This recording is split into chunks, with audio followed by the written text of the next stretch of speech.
What's up, guys? Welcome to LA AV Club. My name is Jared. And I'm Aaron. We're filmmakers living and working here in LA. We work on everything from big budget productions all the way down to small run and gun budget productions. Or stuff like this, which started as a client product that at quarantine became our podcast. Our quarantine project. Yeah. And Lisa's keeping us busy. So today on the show, we're going to talk about these guys.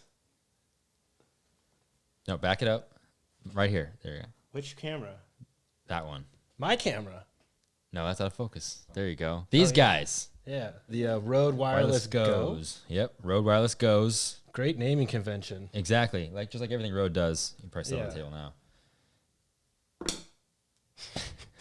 These are really cool. They're actually like really handy little wireless mics. It's a transmitter and receiver, both, and they're really, really simple, really, really intuitive to use, and they kind of make small. Yeah, that's the thing. Yeah, I remember when these came out, and I was like, "Oh, that's really cool," but I was kind of skeptical because it's Wi-Fi and whatever, and I'm used to like the old school Sennheisers and whatnot. But then when we were in the Bahamas, dude, Gus had a set and mic'd up somebody with it. Yeah, and we were like, "Does that work?" And we listened to it. It sounded good. I got home and ordered them. And I think you ordered them like 2 weeks later. No, I was in England on a shoot, and the DP didn't bring any audio, even though he was supposed to bring audio.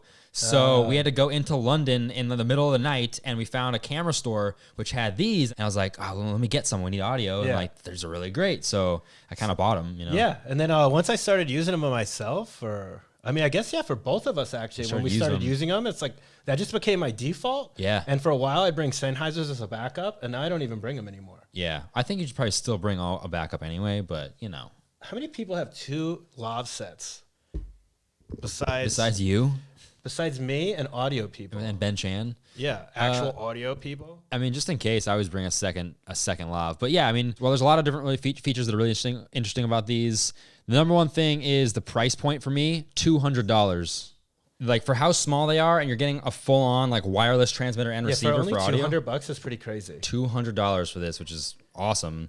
The thing I like about them most is how small they are. Yeah, I mean they're super compact. They can fit inside of a shirt pocket. Like you said, it's more comfortable like on your subject when the transmitter can just clip onto their belt. Yeah, I have clients that like when I use the Countryman mic, it's so small.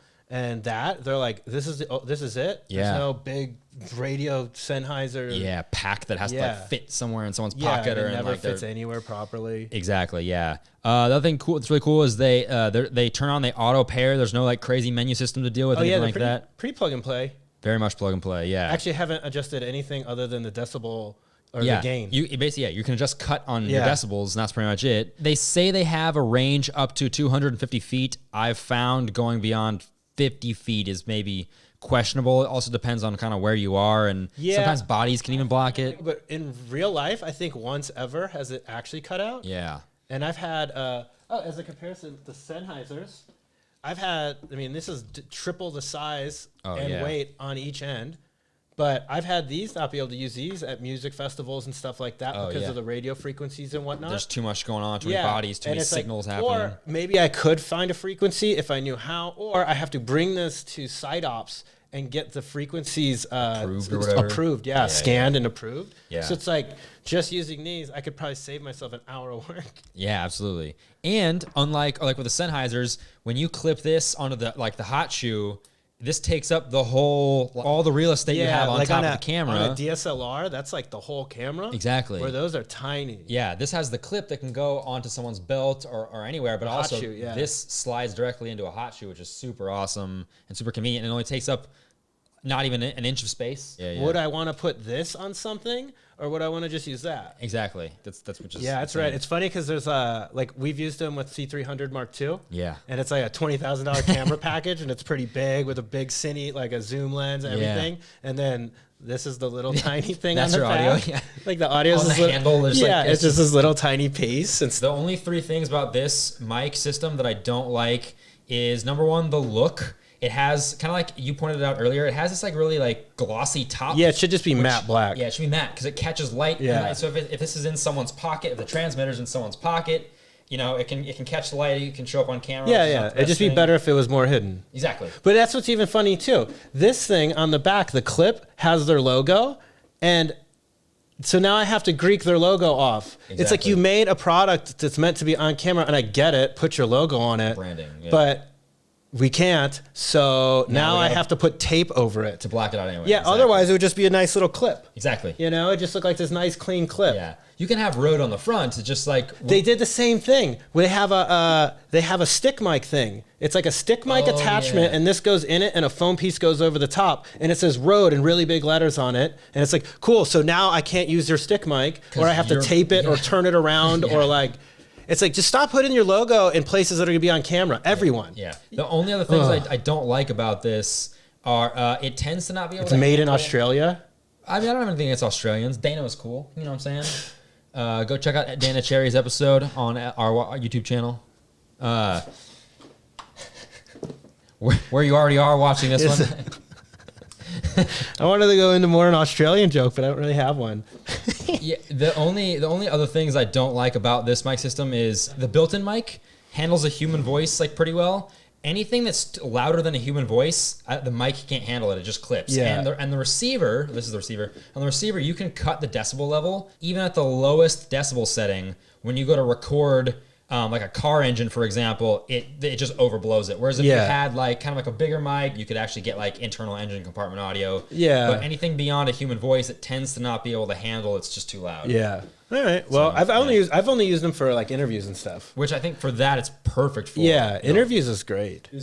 My favorite though, my favorite way is I just run it with the Countryman, and this capsule is so small. That one, it doesn't even pull down on a t-shirt. Yeah. Like, you know how most, like when you wear the Sennheiser, they always have like that dip right here? Just because it's hanging. But yeah, if you use this, it's like, it's so small. So when I give it to clients, they're just like, yo, like this is it. This is all we're using. Yeah, that little mic pack and that little microphone. And they're like, okay. And it sounds really good. Exactly, yeah. And actually, the one thing that's really cool about how versatile they are as well is, I mean, there was one time we were doing a run and gun reality like style thing.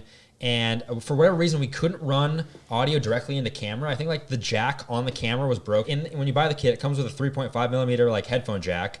I attached an iPhone dongle to that and then went into the producer's iPhone. So the producer just followed me around monitoring and recording audio on the iPhone while I was shooting, basically. Yeah. It was a quick, simple audio solution. And even someone that doesn't know audio like this producer. You literally just turn it on. Exactly. That's awesome. Plug and play. Well, we should do let's do a mic test. Perfect. Here,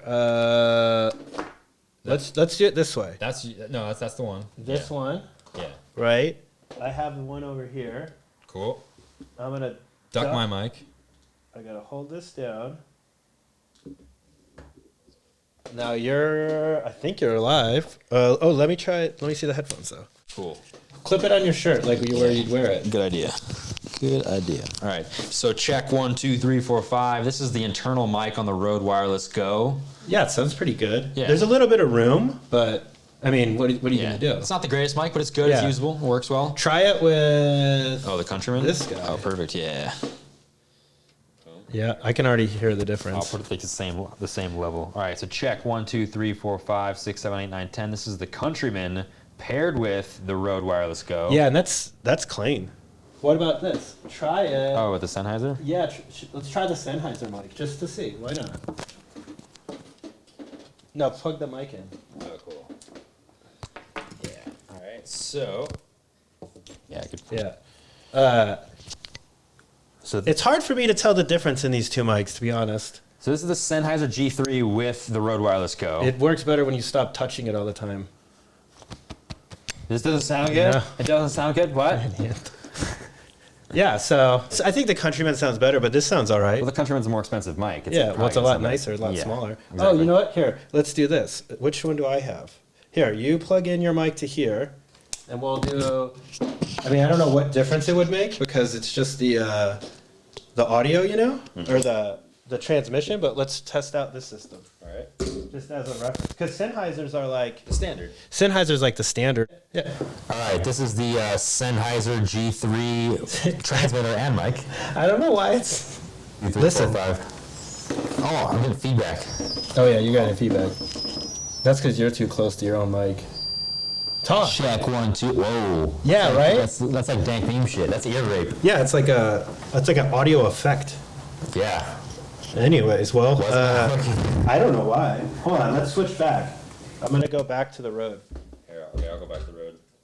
Check 1, 2, 3. This is the G3 with the Rode wireless video. So somehow the cheap $200 one is working better than pretty much the standard of audio. Oh, it's like not even like a month It could be or two like ago. a frequency thing in here or something, because at like festivals and whatnot, or not even festival, but like at the airport and stuff, I've had like weird feedback. And so these things, I think they auto search other Wi-Fi networks. They do. I've never had an issue with not connecting. Yeah. Whereas even though the radio signal is probably more reliable and it goes farther, I've definitely had like Issues not been able to with fix frequency. it. Yeah. Because I've undone it and just like ran the mic straight in, because I was like, I don't have time to figure this out. Yeah, exactly. Yeah. So I guess that's another advantage that it's plug and play. Plug and play. That's the thing with this. My guess would be that the Countryman sounds a little cleaner, but the Sennheiser still sounded pretty good. Yeah. And you're good on your levels. I can take these headphones off. Cool. Yeah, so the kit's really cool. It comes with its own. It comes with two windscreens as well with it. Yeah. The little baby windscreens that just clip on to this front transmitter here. They're not. They kind of fall off. I've never used it. They fall off really easily. Yeah. Handle loud noise as well. I have this. I didn't even realize this was here. So one of the tricks that I do with these when I want to tape them. Pro tip. Is so you take a little piece of moleskin. I probably can't get it with my fingers, but you basically sandwich the mic in moleskin, and then you get rid of a ton of like clothing rub and whatnot. I see. And it's especially bad on suits because it's something with the way the fabric is like kind of stiffer on a suit. Yeah. Are you sure you're not an audio guy, Aaron? But so I just sandwich it like that, and then that isn't even like it's in. I'd put it inside or whatever. But like that's not pulling on your shirt, whereas the Sennheiser is literally pulling because of the clip, and that's it. And it's like here, hold up. That's your own little like hide mic solution. Yeah, that's wrong. That's nice. That's yeah. It's a good pro tip. Yeah, it's a little. Even I learned something today. Yeah, it's funny that the stupid test we just did didn't even work out. Well, it worked. I guess it showed how good these things are. Yeah, just plug and play. That's the key with these things. Yeah. That issue that was happening with the distortion, whether it was feedback or who knows what it was, frequency stuff, I don't know how to fix that. Yeah, there's nothing you can do. I mean, maybe after a lot of time or something. But you don't always have time on set to actually go through and set sensitivity and set what frequency we're on. The parameters of what these do and don't do, I could be like, yeah, just don't go 200 feet away. Yeah. That's easy. And also, like, how often are you 200 feet away from the guy who's talking? At that point, hire an audio guy. Yeah. Ben Chan. Dude, but with your stimulus check, you could buy 6 of these for the price of bring Ben Chan out for like 1 day. Maybe 2 days if he's hooking you up. If he's nice. Okay, so sound guy for 2 days. Or you know what I would do? Take your $1,200, buy one set of these. And a Countryman. And the Countryman. There you go. And you probably have $500 left over. That you could still hire Ben Chan to operate. For 1 day. Yeah, to operate on this. Just bother him. Just torture him. Yeah. Ben, do this. Into his big mixer. Yeah. He's like, I hate you guys. It would be rad to see him with his bag with like 8 of these lined up along it. Just all these little tiny things. And he's like, oh, my life is way better now. Yeah, he's just like, it's easier. The Sennheisers are standard, but they're always running out of batteries. And so do the other ones. The, what are they? Your stimulus check won't even cover electrosonic. Yeah, I think they're like $1,500. Maybe there's a cheaper one, but yeah, they're expensive. And that's just the transmitter. Exactly. No one knows who Ben Chan is. He's our audio guy. He's our go-to audio guy for everything. With everyone we work with too. I know. I love when I go on other sets and Ben's there, and I'm like, I figured you'd be here. I was like the Insomniac. Yeah. Like, oh yeah, Ben Chance, and he was in the shot. Well, I hired him for that. I put him in contact, but then it turned out he also knew the director. Yeah, he knew Brendan. Yeah. And then he inserted himself into the shot. And I was like, Ben, you're in the shot, and he was just like, I'm not. No, I'm not. No, he goes, no, I'm not. And we're like, no, you are. And he goes, no, I'm not. And I was like, well, if the director's not going to tell you to move, I'm not going to repeat this. The director's standing here listening. Okay. And like an hour later, he was just like, he walked around the back and he looked at the camera. He goes, oh no, I'm in the shot. like, I thought you were kidding. Yeah. Like, no, man. Well, I went 3 or 4 times. We told you. It was weird though, because I remember having the conversation and the director's right here, and he never said anything. So it's like, maybe it's part of the thing. He wants the more gack. Yeah, like all right, But yeah, I would. Dude, I would definitely tell anyone to buy these. For sure. Like, if you need to record audio, for $200. It's better than an on-camera mic. It's more useful. Yeah. And it's smaller. Yeah. Plug and play. It's a lot quicker, a lot less problems. Yeah, actually, they're so small that like as like whether you're camera opping, DPing, or directing, half the time I just bring these with me. They're just in a little case, like slightly bigger than this, and they just fit in my camera case. And multiple times I've been on set, and it's like, oh, we got to record that thing, and I'm like, no one mentioned audio until right now. Yeah, good thing I have this little case that I could slip into my because it's like, hey, it's not the best option, but it works. It's an option that sounds good enough. Yeah, it works exactly. For sure. It's a weird thing that I bought because I'm not into audio, but then I guess I am. We're looking that, like Wally, this fucking guy. This fucking jabroni. There's nothing else to do. Did you get that with your Trump check, bro? I didn't get it. I didn't get no stimulus yet. Oh, okay. Did you? No. Damien did. Why? He's not even a citizen. No, he is, but we were here first. I wasn't, but yeah. Well, there's 300 million of us. So stimulus, you could buy 6 of these. That's an audio guy for a day.